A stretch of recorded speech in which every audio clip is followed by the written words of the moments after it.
One and good to go. Like the good old days when Adi and I used to do these. Adi, what's happening, my brother? It's been a very long time since we've done these fantastic talks that we used to love doing to keep ourselves entertained. I don't know whether we're preempting the next lockdown or whether we're just trying to, go old school, back to the digital sort of mind mapping. Yeah, well, we even did these outside of COVID as well, anyway. But I think fundamentally, this whole being online thing just makes the world more accessible, that you can speak to people where, let's say, you're an hour away from me, and next time maybe we catch my brother in Johannesburg, 3 hours away from us, and then next time maybe we catch a few international people and throw them into these talks to get their opinion, as we always used to love making these solely based on, we just wanted to have organic chats and opinion discussions, not advice, opinion discussions amongst us, as you and I, when we get together and sit on the couch. The last time I think you came past the house, we spoke for about 5 hours. So you and I seem to be very good at having these combos. Two guys that love the sound of their own voice. I think there's so much noise out there. All you want to hear is just quality people talking about quality stuff, no fluff, no nonsense. Just give me the cold hard facts. What's going to make me better tomorrow than today? And that's kind of like what I'm trying to think of myself. What can I do? What can I think? What can I say? What can I action that's going to make my tomorrow better than my today? So I've True. got something we can chat about, which I think might make us all a little bit better. I do drink my my own Kool-Aid, so as much as I'm speaking to everybody, I'm speaking to myself as well. Beautiful, beautiful. And also, I also love having these combos with you, because the world has become a place where everybody that has not done anything is become so opinionated. And the guys that have done things, and they have created businesses, and they have grown families, and they have done things that they speak of, have become a lot more quiet because they don't speak about it as openly. And then you've got people having all these different opinions without any life experiences, which is why I've always enjoyed doing these with you. So, all right, let's go. You, the man with the topics, you always loved leading the topics, and Thank I'm you. always here, my brother. I think that it's very important to understand, like, who do you get your inspiration from a business perspective. I think it's stupid when people get the inspiration from people that are dancing on camera. And then, like, how did you go viral? Well, I danced like a robot. I had my friends hang around. We were all wearing sort of bow ties and nothing else. And that's how we landed up with Ferraris. And people think that that's like business. That's just nonsense, basically. So, And the guys that have business, the guys that have money making advice, meanwhile, their only source of income is convincing you to pay them so they have money, so that they can tell you that they have money. Do you see this like cycle? So the guy, without convincing the social world to pay him, doesn't have money, and he's got all these business advice and money generative systems and classes, and but without social media, without the people that you teaching paying you, you don't have money either. You might as well be in the audience. It's yeah, and that's also, also become a phenomenal approach. yeah, and also like people thinking that business is about buying a Lamborghini and crashing it. Like that's just nonsense. So, pretty much the last year has been a tricky year.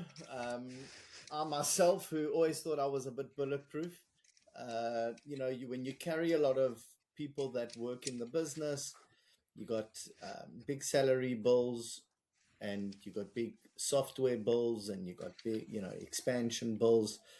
A couple of key clients fall off here and there. You do lose a bit Big of sleep. marketing bills, big regulatory Marketing, compliances. got to put a lot of effort in. So I've had to dig deep myself and say, what are the priorities? So the first thing is what I realized is being an entrepreneur, being a business person is very lonely. Unfortunately, it really is. And ultimately, you have to be quite self-reliant. I drink my own Kool-Aid. So, the topic of today is priorities of the self-reliant business person, because ultimately, it's your ABC stuff. What do you do? How should you be thinking when you have no safety net, when there's nobody that's going to save you? And hoping to go viral is not the right strategy, because, unfortunately for me, I've never done anything that went viral. I've always had to just build it slowly but surely. Unfortunately, it's quite a depressing story of how to achieve success. You do it one day at a time, and it's not glamorous. Me, on the other hand, I have gone viral, and here's something even more fascinating. It's cost me more money than it's ever made me money, the being out there and being a somebody. And the real times that I made real success and my business did well was when I was not out there and known there. And also, I fundamentally got the same situation where there's guys that always used to perceive themselves as so wealthy. And as of late, and I presume, the global economies and things are turning, these are the guys that did go viral. These are the guys with numerous amounts of followers. These are the guys that people are liking and commenting. These guys have come to me to ask me, how do they make money and how can I help them? And do I have suggestions and solutions for them? And, it almost makes you think to yourself, like, but were you getting all this attention as the portrayment of a wealthy person without being wealthy? Or were you trying to do this portrayment of a wealthy person because you were going for this fake it till you make it approach, and now it's somehow bombed out? And now you've kind of realized fake it till you make it doesn't work, and it's only cost you money. It's almost funny because I also don't think social media and going viral and all of these things is the same as maybe, let's say, 6, 7, 8 years ago when social media started. Because everybody's like tired of all the gimmicks and everybody's tired of everything that's been said. There's no content in the world wide web, in my opinion, Adi, that would be new at this stage. The World Wide Web fundamentally created a place where everybody that had an opinion, whether good or bad, has got it out at this stage over, let's call it, the last 10 years. I'm not sure when Instagram came out, but let's just round it off to 10 years ago. And it's gotten to a point where the village idiots did go global and all of those opinions did come out. And people are pretty much tired of all those because all those myths have been busted. And all the guys that did have the good opinions, also all of their good opinions have been heard. And it's like gotten to a point where this whole getting viral thing also doesn't really create value anymore either. It's just dime a dozen at this stage. And that's kind of what I've learned in the last year with this. Because remember about a year ago when we were sitting at my house, I said to you, I'm now going to go on this global tour where I'm now going to go see different countries, different environments, different economies, different way of people thinking. And I went on this global tour and I went from South Africa to the Middle East to the, let's call it, Far East to the West.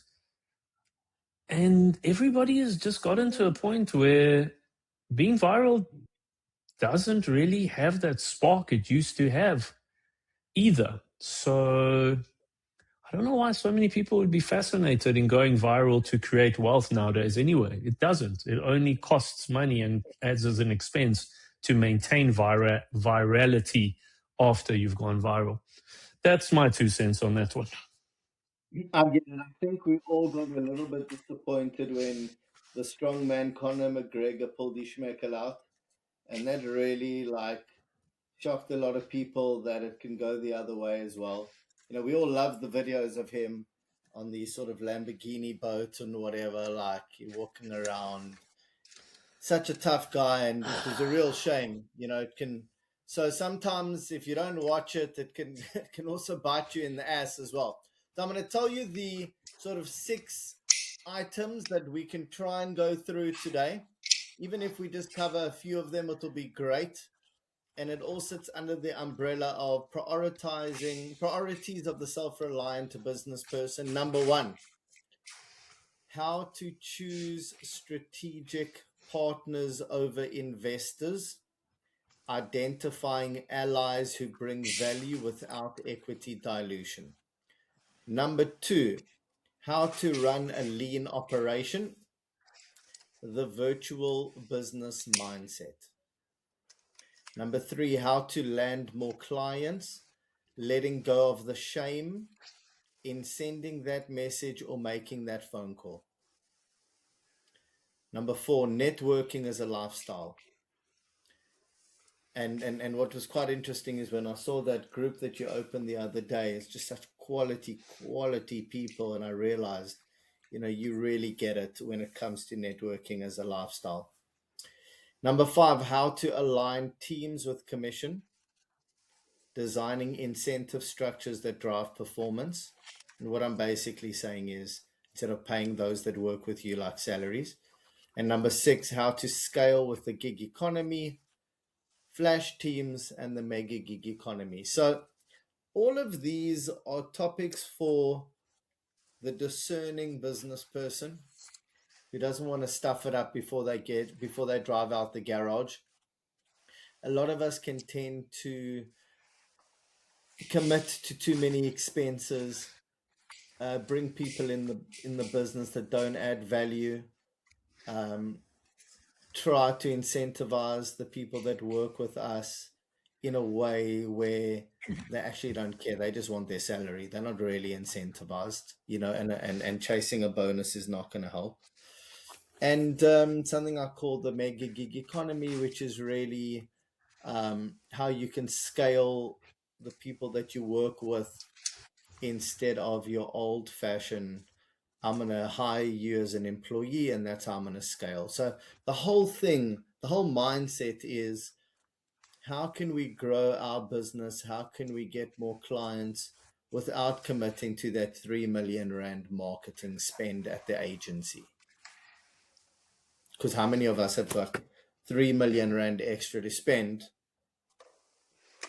Some might How say it's many? money well spent. The problem is you spend the money on that, you spend the money on the software, before you know what's going on, you've actually spent 15. And also, the thing is, whoever actually started without being given free money with 3 million to just say, here's 3 million, go make something happen of it. It's also that whole dilemma is, if you're a true entrepreneur that is genuinely creating something from a place where it's yours, even the wealthy guys, even guys that have had, let's say, a successful business before, they sold that business, they're now creating a new business, they're very cautious on spending even 1 million Rand, forget about 3 million Rand, towards first creating the model that can create sustainable revenue before focusing on the expansion. The whole expansion model goes back to the thing of what you were saying about going viral. Is, I see it all the time that a lot of people create these businesses, and their first thing is, how do I now create a business and convince people to come and want to be part of this business? And it's going to essentially take money to convince people to be part of your business, rather than the conventional mannerism, which, in my opinion, my businesses I've created come from a place of, I never created a business, same as you. We never created businesses and went out and convinced people that you should buy into these businesses. We created businesses that were a solution in between what people were essentially already looking for. There was already market demand and there was already the endpoint. And we created these businesses that came in on a solution in between, making that path a lot easier. And that in itself already spoke for the marketing expense. And you remember my early days where I didn't even have 10,000 Rand, forget about R1,000,000 to get the business off the ground. And once I started showing people that the business is an actual solution to the global current situation, the money started coming in. And funny enough, I started going backwards. I stopped thinking about spending money on marketing because spending money on marketing, and this became a very funny thing. And I don't know if you and I have had a chat. When I started making money in my business and I started spending money on marketing, I started getting all sorts of dead leads, which took up a lot of time and energy of people coming in because of this marketing that never created any form of revenue. And when I started going into, let's call it my turtle shell, and only focusing on my product being a niche product to people that already know that this is what I do and they need it, it, it actually made me more money. And yes, I'm not trying to per se like say marketing doesn't work, but marketing in the early stages of business only become an expense that I find personally unviable, where you should allocate that same money towards the product. So you don't have to convince people your product is phenomenal to come and go into it, but you just have to have the great product. And through even word of mouth and showing it to 2 or 3 people, that will sell itself. And then when you become big, like a Nike or an Adidas or a Boeing or all of those guys, then yeah, you spend as much money towards marketing as you would love, because then it's not about convincing new clients. It's actually about market retention and keeping brand strength and keeping those clients happy, seeing that you're out there and you're still thriving. So you are the winning horse that they're backing. This almost became my experience with marketing. Every time I've gone and spent money on marketing, it's just been like a waste of money. And I've just got random phone calls and emails and meetings that only took up time and money. They never really bettered my product with my existing clients that used my product that I made money with. Yeah, That I mean, I that was get my it. I experience. get it. I think that sometimes I wish that I was in the business to consumer arena. It always seems simpler. You come up with a nice product that just people see it and they just buy it. But unfortunately, I'm in the business to business market. And there, a lot of it has to do with relationships, a lot of it has to do with trust. People invite you to chat with them, and the buying process is slightly longer, it's more complicated. And it unfortunately is a one client at a time thing. Of course, you also put more effort in, and sometimes in 1 week you can get 3 interested clients. But yeah, I'm even though sometimes I lecture on marketing, I'm no sometimes when you do something and it works, you feel like you walk on water and everything that comes out of your mouth is amazing. But then other times you do stuff and it gains no traction. It gains no traction, and you just feel like you don't even know anything about marketing. So sometimes it's also a bit of luck. You're just in the right place at the right time. I think if you listen to a lot of business people, they'll tell you that a lot of their success is 75% luck, 25% effort, honestly. Unfortunately, I mean, you can put. I went on a huge exercise recently. I sent out a whole bunch of LinkedIn messages. I was doing posts on LinkedIn. I was finding that my posts were getting throttled. I have a lot of contacts, but I wasn't just getting the views, i.e., I'm getting throttled for no reason because I'm not spending money on marketing there. And so I started doing some messages, but I've done hundreds of messages, very quick, very snappy. I never do that. And, in 1 week, you can get 4 people responding, and in another week, you can get none. The message isn't different. It's just a fluke, like who you got hold of, what the timing was. So market, like, as I say, sometimes I feel like I know what I'm talking about when it comes to marketing, and other times I have no flipping idea what I'm doing. Do you also believe that it's got to do with, you see, so I've got a very interesting theory, and I was actually having a chat with a buddy the other day, and what I've realized, a lot of people seem to think the clients out there, the stock market out there, the exchange rate out there, these are big mechanical machines out in space that just have these like mechanical motions. And I was trying to explain to him, but everything in the world, from relationships, personal to business relationships, to how markets are happening, to what's happening with the oil predictions and the oil things, all actually are run by human beings because human beings are behind all of these systems, correct? Now, human beings have this very fascinating thing called emotions. And it's a very funny thing because you can find a guy at the highest level in business and he still has emotions that 1 week he wasn't in a good mood or didn't feel like talking to you about your business and what it is you're trying to discuss with him. And the next week, the exact same guy with the exact same message, as you said, all of a sudden is now interested. So you get these very funny things is that in business, you also, as much as you're dealing with economies and you're dealing with environments and you're dealing with policies and systems and whatever else essentially goes down into the business, a lot of people forget that at the end of everything happening, on one side of the business is a human, and on the other side of the business that's paying you or you paying is another human.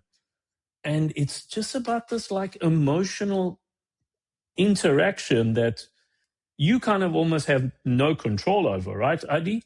You don't know the guy on the other side. He could get the exact same message from you saying, hey, I've got an amazing product. I can see that you need it in your business and I'm willing to give it to you for free till we get going. And because he burnt his finger on the stove all of a sudden before getting your message, he's now angry and he's not interested in anything that comes out of Adi's mouth. And how did you even get my contact to message me? And the exact same guy that you can send the message and say to him, hey, last week was free, but this week I'm all of a sudden going to charge you. He's going to be in a better mood and be like, oh, of course I need this thing. Let's have a chat. So, this emotional human instinctive feeling of how everyone is feeling in business. I know that they teach you in business schools to not have feelings in business, but it's inevitable. We're all still humans. Exchange rates are determined by how a guy feels on the other side of the world and decides what the repo rate should be in America today. And then that affects the entire global economies. And a lot of people forget this aspect of actual human emotions in business. Yeah. Very So, interesting, this. so I'll say two things. The first thing is that it's important to go into every single day with a spring in your step and be sprightly, um, and have a good attitude, because the truth is you don't know who you're going to catch on what day. And In the what key mood? is in what mood. The key is that you're in a great mood. People feed off your energy. Your energy is attractive and addictive to other people. People want to work with people that they feel are successful, and generally people that have a sort of we can do this attitude. Everything's going to be fine, let's just try it out. If you don't want to buy today, that's totally cool, we can chat another day. You get all these strategies about tell them what they can lose out if they don't do the thing, and then give them only two options. Do you want to buy it on Tuesday or Wednesday? Now, as I say, as much as that makes sense in theory, I think that the reality is if you just show up with a great attitude and a smile on your face, it can go a long way. And reminding yourself every single day to do that. So I try and do that, of course. And then the second thing is that if there's one thing that you can learn from extremely successful politicians that have had a very long, successful career, it's this. When interacting with somebody, even though they say something stupid, it's probably important not to tell them that you think it's stupid and what they've said is idiotic, even though you want to, but rather just to say what you want to say in the nicest possible way without putting them down. Such a fascinating thing, because sometimes I hear people talking on different sides of the aisle, and the one person will say something completely stupid. But what you'll generally find is that the politicians that have the staying power, they don't respond in a very aggressive way, even though they can shine a spotlight there and then on what the person has said. What you've said is idiotic. How could you possibly show your face in public? They should say that, but they don't. Instead, what they rather do with a smile on their face is they push their point again in a nice way, without the other person making the other person feel like an idiot. Those politicians seem to have a lot of staying power. The point that I'm trying to make is that in business in general, you don't want to tell the client that the reason why they should buy from you is because everyone else is stupid. The reason is that your thing is just so much better than everybody else. It's not even comparable. But rather just say to the client, this is the best thing that we could come up with. It was the best solution we saw in the market. We think it's the best out there, and leave True. it at that. So the whole thing is it's really about attitude. Is people must feed off your positive energy in anything that we do, whether we are building a business model. There's so many things you can get wrong as well. You can bring the wrong people into the business. There's a lot of this conversation can be a lot about strategy, but it can also be a lot about just attitude in general. The last thing you want to do is have a bad day or a bad week or a bad month, start blaming everybody.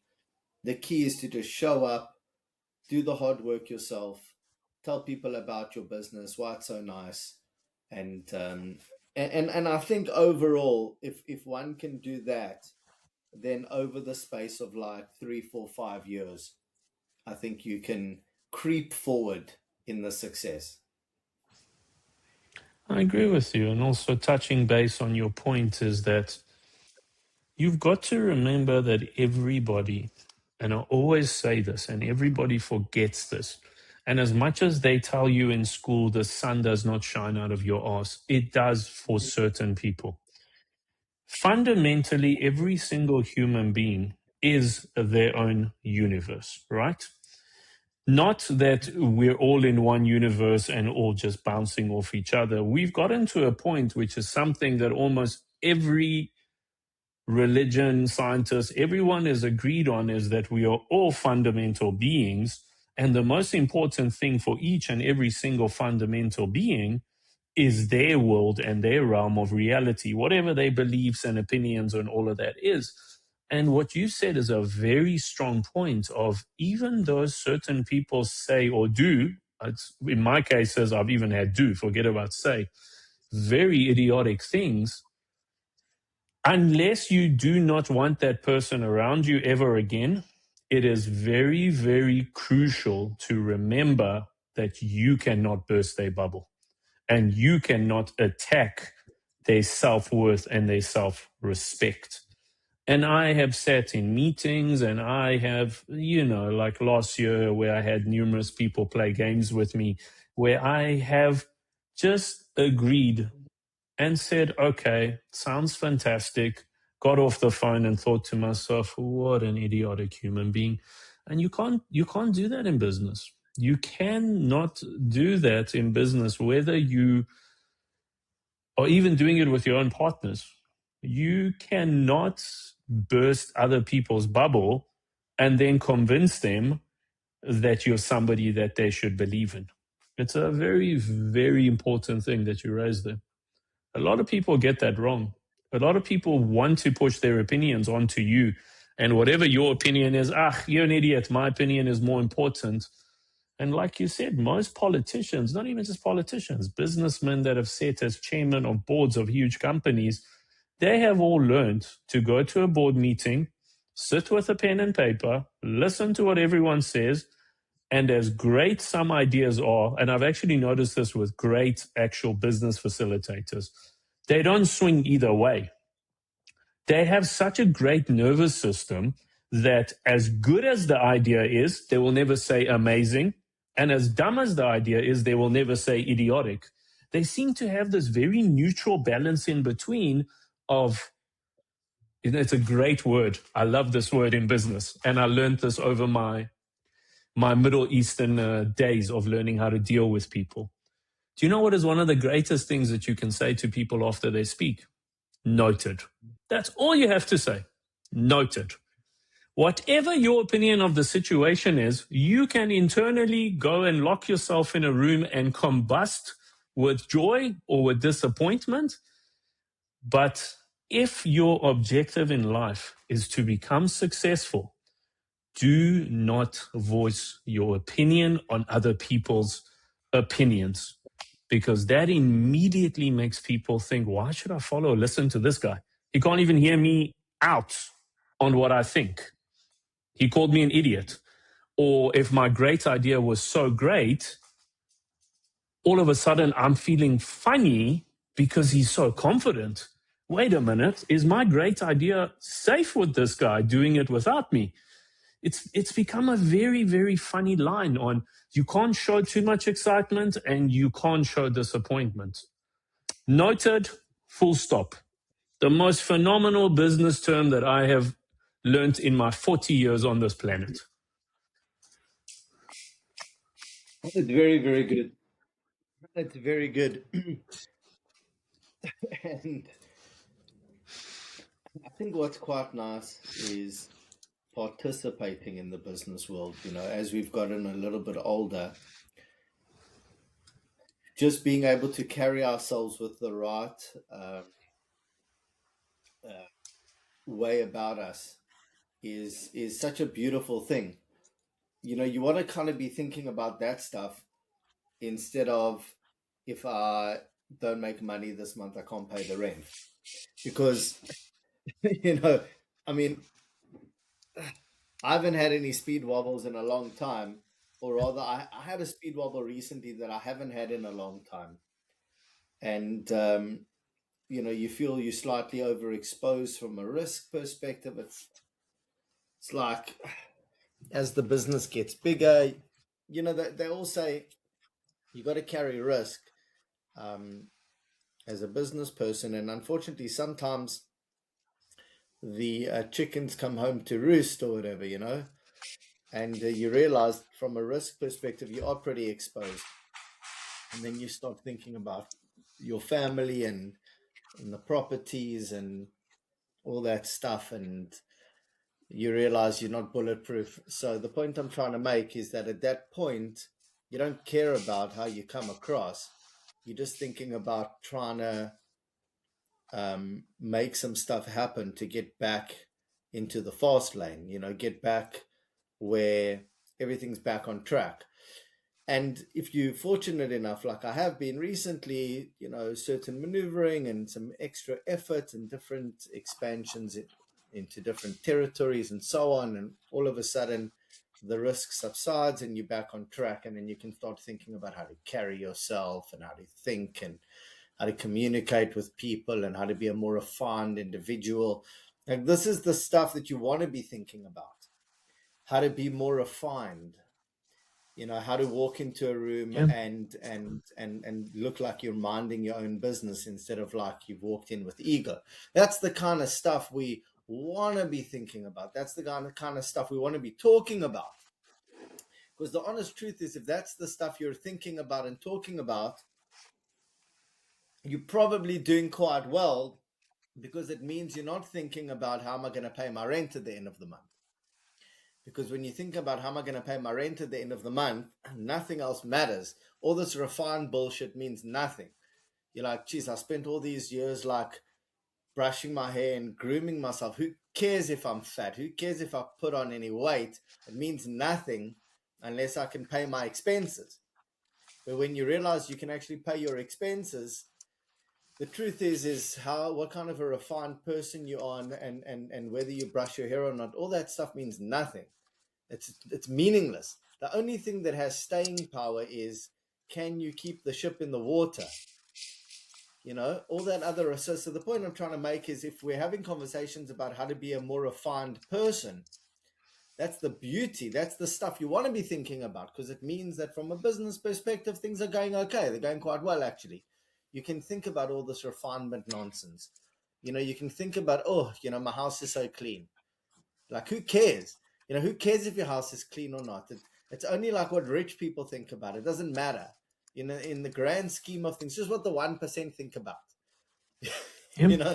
So what I'm saying is, everything that you said, I agree with you, and I'm lucky to say that tonight I'm also feeling like that. Like, I brushed my hair and I shaved and I put a jacket, I put my watch on or whatever. I'm also thinking about, how can I be a more refined individual? It's because work is going nicely. So, as a business person, as an entrepreneur, sometimes you carry risk and sometimes you get smashed in the face, and you realize everything else is bullshit. Yeah, like Mike Tyson said, everyone's got a plan until you get punched in the face. It's a very, very true statement. And that was during his barbarian days when he was a savage. Coming from a savage human being, wording it like that, it's factually true. But also another thing, Adi, you got to understand that your mindset is not a 99% people mindset. You've got a certain mindset, and and I've only seen this with people that have become successful time after time, is even when you are eating shit, you have to smile and you gotta shave and you've gotta comb your hair and you've gotta smile and wave, boys, because when you push that message out there to the world that you're done and the ship is sinking, trust me, the people around you, okay, will 10x that ship sinking. They will help you. They will help you sink that ship if your mannerism and your refinement, as you're saying, is not of positivity. Even if there's a hole in the ship, only a certain breed of human being, and I think this comes from another sadness in life that exists, is that only people that have been through hard times have this mindset that you have, and I've eaten shit quite a few times, is that even when the ship does have a hole, you've got to act like the winning horse. You've got to figure out how you're going to fix the hole. You've got to tell everybody that I'm getting the patch ready. You've got to ask everybody, please hold my jacket while I go to patch up this hole in the ship. And at any stage, you start panicking, everybody will make sure that ship sinks a lot quicker than it was going to, way before you opened your mouth about the ship is sinking. And I have even seen this with people that have lost, multimillionaires, guys that I knew. There's guys that I know that had the first Lamborghini Countach in South Africa 20 years ago. It was 30 years ago. I can't even remember when it was. Having a Lamborghini Countach was the equivalent of being a multi-billionaire. It was like a Bugatti Veyron of this day and age. And you think to yourself, how can somebody have all of that? And within 5 years, you see them broke. How? Did they give up on themselves when times got tough? Because times are always going to be tough in business. I took some phenomenal knocks last year. The knock that I took last year could finance life for the next 100 years. You know, you and I have had the chat about certain people that are bought into the business and they thought, let's have fun with this situation rather than having integrity. So when the tough times come, it is a very, very rare characteristic trait to still be the refined person that combs their hair and shaves their beard and smiles and waves, because certain people have lost everything, and through that refinement you speak of, have built it back 10 times better. And certain people have lost everything, and because they said the ship is going down, are sitting at the bottom of the ocean holding that steering wheel on the ship, still hoping that somehow the ship will come back above water without any joy or excitement. And nobody is interested in helping them, because what sucks with human beings is people only back the winning horse. I want everyone that's watching this to remember this. No matter how good you are as a human, no matter how wealthy you are, no matter how much you've done for people, no matter if you flew people to the other side of the world and spent millions on them, the day you show them you're not a winning horse, bye-bye. They are not coming to support you, Mr. Losing Horse. Very interesting. Yeah, I think always remembering who has been good to you, to me, in the good times and the bad times is very, very important. I think relationships should be built over decades. And yeah, I think for so many reasons businesses can go up and down. It's there's so many things that can go wrong. Legislation, bad luck, bad decisions. There's so many things, and I think we both learned a lot over the last like year or two. Um, and I still believe the best of both of us is yet to come. I'm an optimist, and I think the key is to try to be at home, get to sleep as early as you can, wake up, be present, um, try to eat something. Try basically what I'm trying to say is don't become an alcoholic if things are going bad, because that's where it can go to shit. You know, is Yeah. you just drown yourself in like the whiskey and the wine, because while it might get you through the day, the next morning you're going to feel cuck. You're not going to be able to like sit and strategize and make those phone calls. And so the key is really just go It back to basic ABC stuff. Eat well, sleep well, make those phone calls, lift yourself up. And all it takes is a bit of luck, one or two things come through, and all of a sudden you're bulletproof again.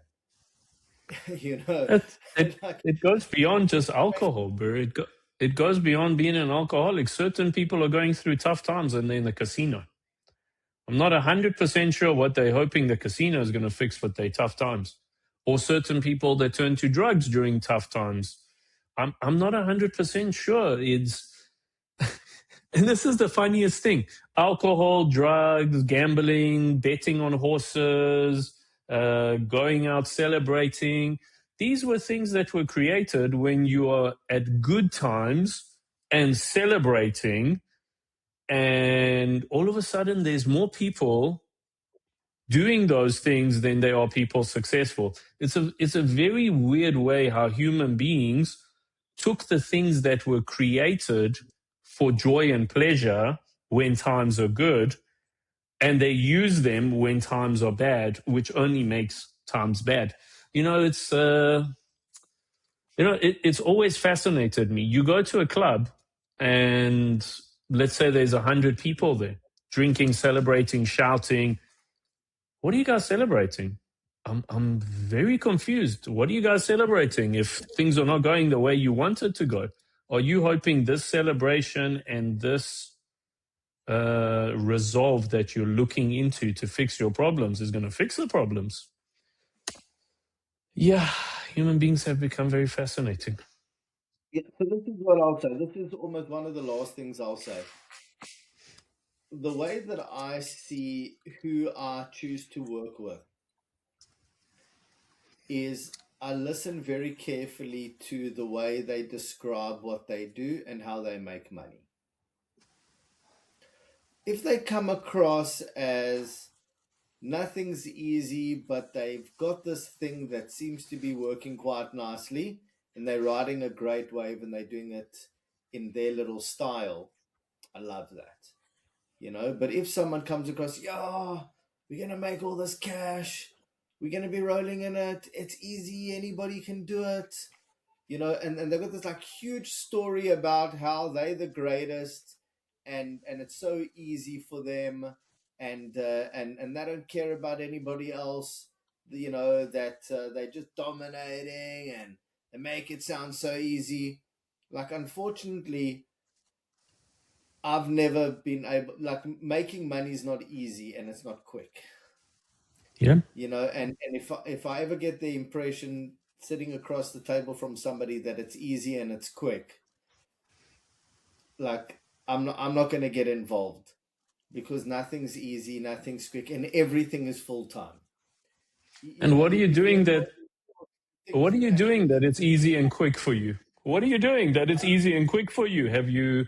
It's also a very interesting thing. What exactly are you doing that is easy and quick for you? That for even generational wealth people, it wasn't quick and easy.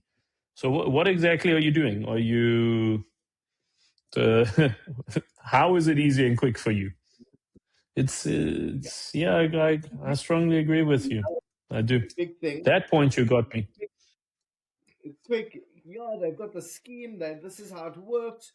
You leverage yourself, but the problem is that if it comes easy, it's probably going to go quick. So the key is really, I think people have. I think it's very important to be able to discern where you are impressed, okay, and where you are not impressed. And I think it is equally as important to discern who you look up to, who you don't look up to, which news sources you get your news from. And I think we're in that age of discernment. It's very, very important to be very aware of who you spend your time with, who you're Yeah. impressed by, um, and where you're getting I your news also from. I also find one of the best characteristic traits. Do you know how I often assess people's characteristic traits? It's not even listening to them about who they look up to and what they do. It's about who they're trying to get to be impressed by them. Because this in itself, and I often find this the most fascinating thing in the era that we live in. If your MO, your Mendes Modus operandi operandi. is Modus operandi is saying, is what's it? whatever it is, Mendes operandi, whatever. If Modus, your modus. MO modus Modus! operandi, if if Modus! your They just if killed him, you man! Modus! What you doing sitting outside there with a pipe, man? I see you, funny bunny mood. See, I love it when you get like this. And I know underneath you've got this duck theory where you look nice and calm on top, and underneath the legs are paddling, trying to figure out what's happening for the kids and the house and the wife and the cars and the bike and 5 million things. It's the same as me. Everyone looks at me and says, "Why do you look so calm?" spend 15 minutes in my head, and I want you to tell me if it's calm. I've been in World War III in my head for the last 20 years of my life trying to figure out what's going on. So what I was trying to say is the last point, because now I see we're like on 50 minutes, and we'll do another one next week to go over the other stuff that you were mentioning. What I find a very, very good characteristic assessment trait, watch the people that people are trying to impress. Because if you are in a state of trying to impress people that are impressed by you taking pictures in front of fancy cars, my friend, you are as much of a pleb as those plebs that you're trying to impress. And it's a very, very interesting thing that I often find with this new era of people are trying to get the attention of people that are going to take them nowhere and are even more confused than you, rather than trying to actually get the right attention from the people that are of value. I find this a very interesting thing. You know, like when I've sat with people and they've told me their whole social media plan of how they're going to get hundreds of thousands of likes and followers, and they are taking videos in fancy clothes shops and cars and posting things in airplanes.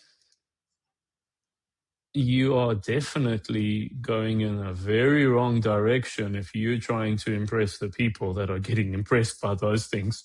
And you are about to end up just as confused as all of them that you're trying to impress. You know, and I heard something funny, and this came from a really, really stupid, ridiculously wealthy person I know in the Middle East. And he said to me, and you know, like when I fly, sometimes I fly first class and stuff, and I've thought about like posting my pictures being in first class. He said to me, the day that you can fly first class without talking about it, then you've made it in life. And I was like, that is extremely profound in itself. Yeah, interesting lessons I've learned over the last year. All right, Adi, my brother, I'll catch you next week. Thanks for coming as always. You go do your Wednesday, and I'll catch you on WhatsApp as we always do. Wonderful. Awesome, my brother. Thanks for the chat, and I'll catch you later. Thanks, brother. Bye-bye. Cheers. Ciao, bye. Ciao. Bye.